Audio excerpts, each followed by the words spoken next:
যে বাংলাদেশের চলমান যে ছাত্র আন্দোলন, সেই ছাত্র আন্দোলনের সংহতি জানিয়ে আমরা বাংলাদেশ হাই কমিশনের অভিমুখে আমাদের এই মিছিল।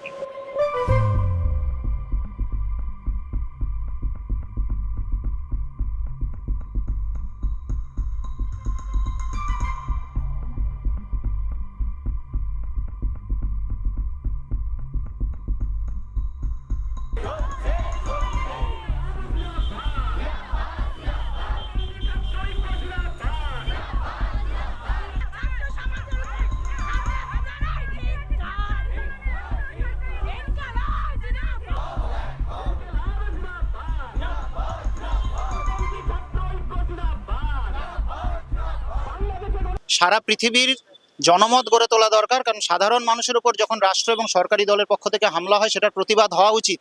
সেই জায়গা থেকেই আজকে পশ্চিমবঙ্গের বিভিন্ন প্রান্তের ছাত্র সমাজ এবং বামপন্থী সংগঠনগুলো আমরা এখানে ঐক্যবদ্ধ হয়ে প্রতিবাদ জানাচ্ছি এবং আমরা বাংলাদেশ হাই কমিশনে যাব আজকে। এবং এই কোটা সংস্কার আন্দোলনের কি রূপরেখা হবে সেটা হচ্ছে তাদের দেশের বিষয়। সেই বিষয়টার থেকে বড় প্রশ্ন হচ্ছে, যখন পৃথিবীর যে কোনো প্রান্তে সংগঠিত কোনো ছাত্র আন্দোলন হয় এবং সেই সংগঠিত ছাত্র আন্দোলনের দিকে যদি রাষ্ট্রের বুলেট, রাষ্ট্রের বন্দুক যদি তার থেকে তাক করে, পৃথিবীর যে কোনো প্রান্তে বসে একজন ছাত্র আন্দোলনের কর্মী হিসাবে সেই আন্দোলনের পাশে দাঁড়ানো, সেই আন্দোলনকে সহমর্মিতা জানানোটাই হচ্ছে একমাত্র দায়িত্ব এবং কর্তব্য। সেই দায়িত্ব কর্তব্য বোধ থেকেই আমরা 4টি বামপন্থী ছাত্র সংগঠন আজকে রাস্তায় নেমেছি।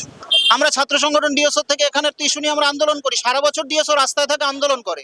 আবার দেশের আন্দোলনের পরিপ্রেক্ষিতে দেশ যখন আন্দোলন করে, যখন আন্তর্জাতিক ক্ষেত্রে ছাত্র সমাজের উপর, সাধারণ মানুষের উপর আক্রমণ আসে, তার বিরুদ্ধে প্রতিবাদ করতে হয়। এটা তো একটা মানবিক মূল্যবোধ, মানবিক বোধ।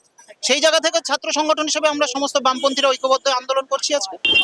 আমরা ছাত্র আন্দোলনে সেই তীব্রতর করার চেষ্টায় আছি এবং ছাত্র আন্দোলন চলছে আমাদের, আপনারা দেখতে পাচ্ছেন। হ্যাঁ, এবং আগামী দিনে আমাদের ছাত্র আন্দোলন বৃহত্তর হবে।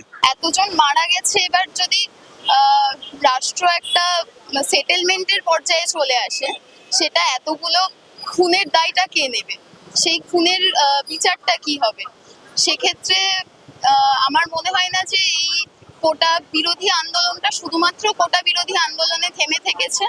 এটা সম্পূর্ণভাবে রাষ্ট্রের দ্বারা সাধারণ মানুষের হত্যা পর্যায় পর্যন্ত চলে গেছে। সেক্ষেত্রে সাধারণ মানুষের থেমে থাকা এখন একেবারেই কাম্য নয়। এতজনের মৃত্যু, এতজনের রক্ত, সেগুলোর দায়ভার কি রাষ্ট্র নেবে?